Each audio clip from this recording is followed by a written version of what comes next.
Little did I know. From Shadows to Light, my story. Chapter 1.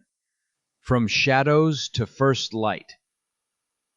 Born into chaos and love in Cahos, David, the youngest of the Liddle triplets, learns early that memory, shame, class, faith, music, and masculinity will tug him in different directions. Yet the pull toward gentleness and purpose keeps showing through. Faith, fury, and the summer between. I gathered through 6th grade and into the beginning of 7th. The threats I faced came less from kids at school and more from people much closer to home. Jimmy, Richie, and my own mother. Mom's emotions seemed to erupt daily. Maybe it was the stress of raising 6 kids, or the pressure she felt to hold everything together.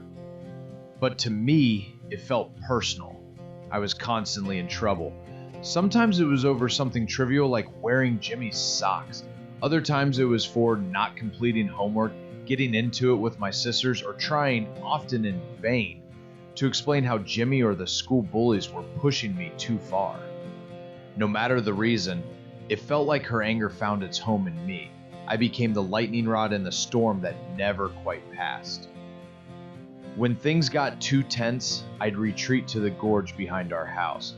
There was a rock formation the neighborhood kids called the Crack in the Ass, carved over centuries by the creek's slow, persistent erosion. I'd climb it and sit for hours, watching the water rush beneath me, letting the sound of it drown out the noise of everything else. Sometimes I'd take refuge at Bobbie Cole's house, where there were no adults around to hassle us. His mom worked nights, and there was no father figure in sight. It felt like freedom, something rare in those days. It was during 6th grade that I started smoking regularly. It wasn't just peer pressure, it was the culture. Most of the kids I hung around were doing it, and outside of my church life, so were nearly all the adults. Even mom and dad smoked back then. Ironically, mom would end up quitting later that same year, long after I had picked up the habit. I used to joke that 6th grade and my mother were to blame. Just kidding, sort of. Honestly, 6th grade wasn't all bad. I had started to settle into the new neighborhood and make solid friendships. My teachers, for the most part, treated me fairly. Many of them still made the inevitable comparisons. "Hope you're like your brother Jim and not like William," one teacher said, half joking. Another added, "Your brother Bill was an excitable boy, always scrapping with someone." But by then, I had learned that fighting only made things worse. Jim's beatings, along with the bullying from Richie and others, had taught me that avoidance was often the safer bet. I was a scrawny, sensitive kid. I didn't want to fight. I just wanted peace. When the Welcome twins started to get tired of me, I'd drift over to Bobbie's. If mom forbade me from hanging out with Bobbie, usually after some neighborhood gossip got back to her, I'd circle back to Jimmy and Joey, or start spending time with my new friend Alan Lebrecht. His family had just moved into one of the new homes in the Northbrook development. I always kept an exit plan. Always kept moving. Through all of this, one anchor in my life remained: Christian Service Brigade. I had graduated from the younger boys group, Stockade, and was now part of Battalion, the next level up. Battalion was more structured, with an emphasis on discipline, brotherhood, and leadership. We learned military-style drills, how to salute, stand at attention, and march in formation. It was the first time I had ever really been expected to hold my shoulders back and my head high. That summer, after 6th grade, I attended Northern Frontier, a Christian boys' wilderness camp tucked in the Adirondack Mountains. It was run by brigade leaders and designed to strengthen our faith, confidence, and character through outdoor adventure. We canoed across glacial lakes, hiked rugged trails, built fires from scratch, and memorize Bible verses around the campfire at night. I remember lying in my sleeping bag under a sky littered with stars, surrounded by towering pine trees, thinking for the first time in a long time that I felt safe. I felt seen. At Northern Frontier, I wasn't anyone's punching bag. I wasn't compared to my brothers. I was just me.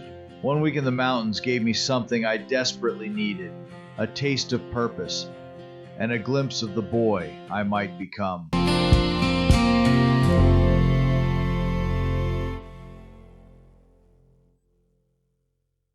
Thank you for spending this time with me, the Pussycat Wizard. These moments we share, whether in shadows or in light, are threads in a much larger story, one I'm honored to tell with you beside me. As always, the journey continues. The next chapter subsection is waiting, and I'd be honored if you'd walk with me a little further down this road. Until then, keep the wonder alive, and I'll see you in the next episode of Little Did I Know.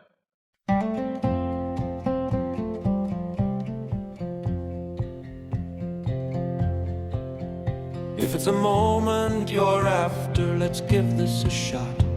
3 quick breaths in through the nose, believe it or not. It will render you happy in the sunshine of the day. I love living in Bisbee and no, I am not gay. The flowers do smell so wonderful in spring. I sit on my porch, a throne for a king. My libido is for magic, man or woman it's not. So celibacy, I'm after magic mushrooms and pot. It's my life I've chosen, like it or not. Bullfrogs and butterflies, Aunt Ruth, she had wrote. If music's like living, then I love every note. Bullfrogs and butterflies and plenty of pot.